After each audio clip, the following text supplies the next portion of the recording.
Assalamualaikum warahmatullahi wabarakatuh. Shalom, selamat malam semuanya.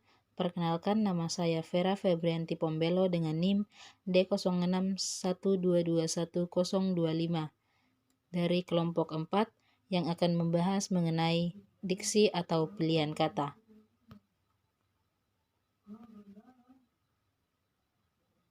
Apa itu diksi? Menurut Kamus Besar Bahasa Indonesia atau KBBI, diksi adalah pilihan kata yang tepat dan selaras dalam penggunaannya. Diksi digunakan untuk mengungkapkan gagasan sehingga memperoleh efek tertentu, seperti yang diharapkan. Pengertian menurut KBBI menjelaskan diksi sebagai pilihan kata yang sesuai. Diksi sangat menentukan gaya bahasa. Gaya bahasa ditentukan oleh ketepatan dan kesesuaian pilihan kata. Kata, kalimat, paragraf, atau wacana menjadi efektif jika diungkapkan dengan gaya bahasa yang tepat. Gaya bahasa mempengaruhi terbentuknya suasana kejujuran, kesopanan, kemenarikan, tingkat keresmian, atau realita. Tujuan daripada diksi. Tujuan daripada diksi selain menyampaikan gagasan dengan benar, tujuannya yaitu untuk mencegah ambiguitas. Ketika ambiguitas terjadi, tentunya memberikan pengaruh yang kurang baik terhadap komunikasi antar penulis dan pembaca, maupun pembicara dan pendengarnya. Dengan dipahami penggunaan diksi yang tepat dan pilihan kata yang tepat, maka ambiguitas dapat terminimalisir sehingga tercipta situasi yang kondusif.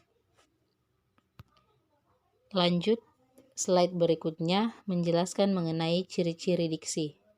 Menurut buku Apresiasi Puisi atau Teori dan Aplikasi, berikut ciri-ciri diksi. Yang pertama, diksi digunakan untuk pemilihan kata guna mengungkap gagasan atau hal yang diamanatkan.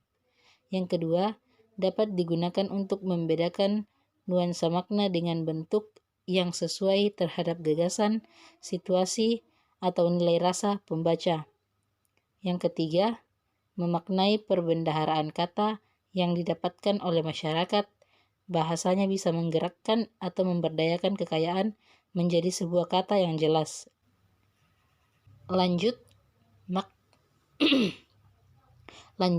manfaat diksi. Penggunaan diksi yang tepat tentunya memberikan manfaat khusus dalam berkomunikasi. Manfaat penggunaan diksi yang tepat antara lain, yang pertama, melambangkan ide yang diungkapkan secara verbal. Yang kedua, membentuk wujud ungkapan gagasan yang tepat, sehingga menyenangkan penyimak atau pembaca. Yang ketiga, menciptakan atmosfer yang kondusif. Yang keempat, menghindari dan mencegah perbedaan persepsi atau interpersepsi. Yang kelima, mencegah salah paham. Dan yang keenam, pengefektifan pencapaian target komunikas.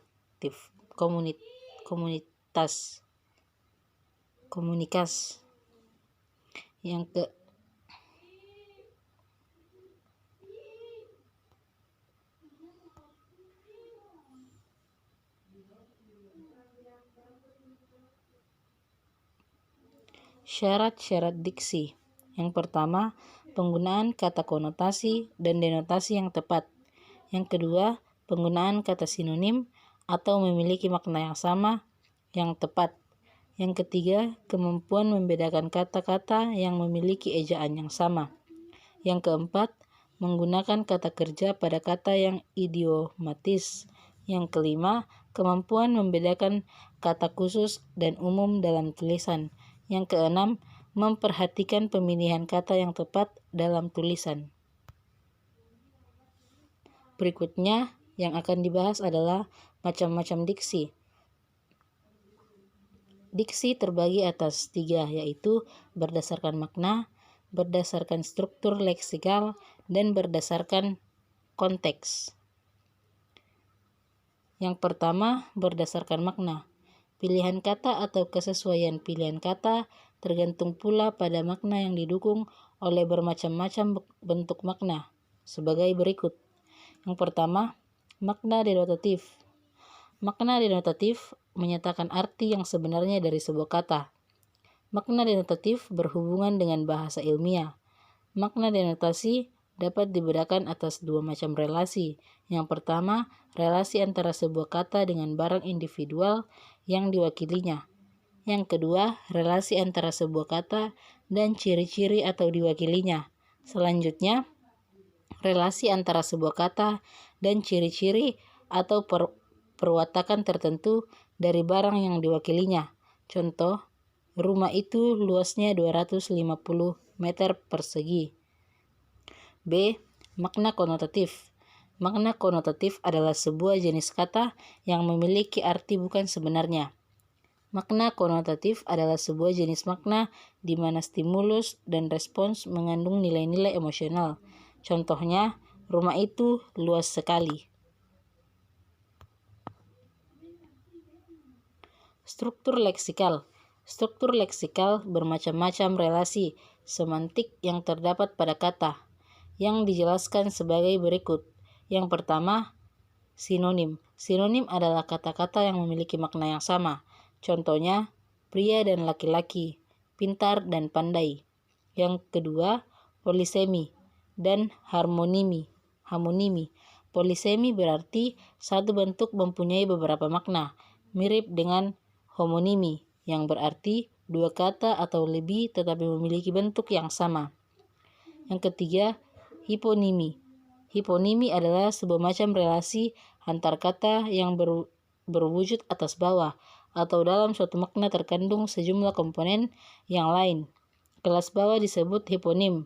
Contohnya, burung, ikan, insek, dan binatang menyusui. Yang keempat, antonim. Antonim adalah dua buah kata yang maknanya berlawanan. Contohnya, kaya dan miskin, jantan dan betina.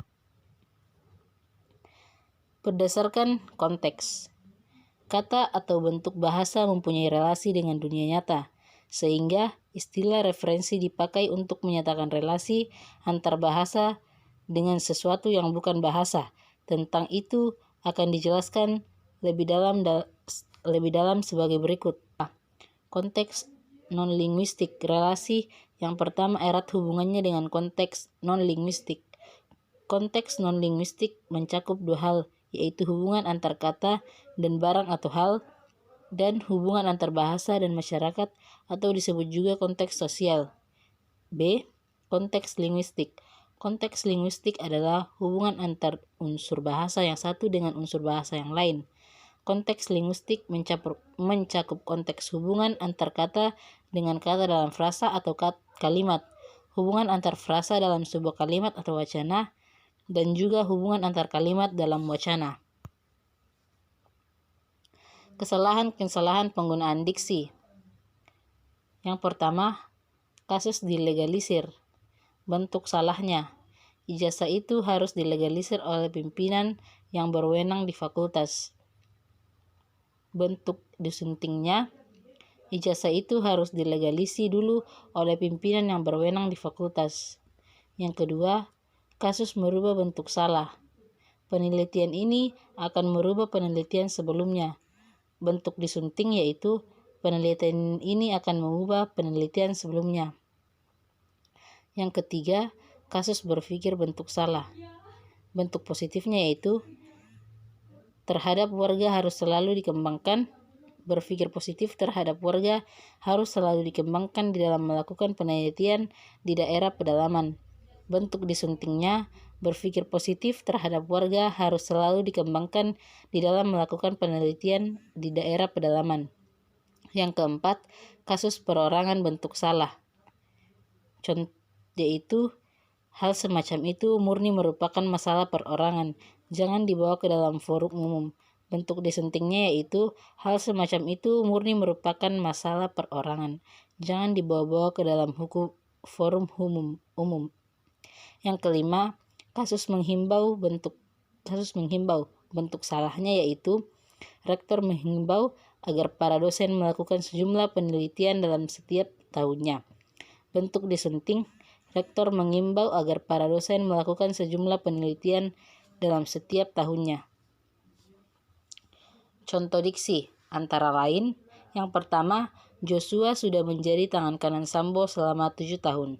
Artinya, tangan kanan adalah diksi yang memiliki arti sebagai orang kepercayaan.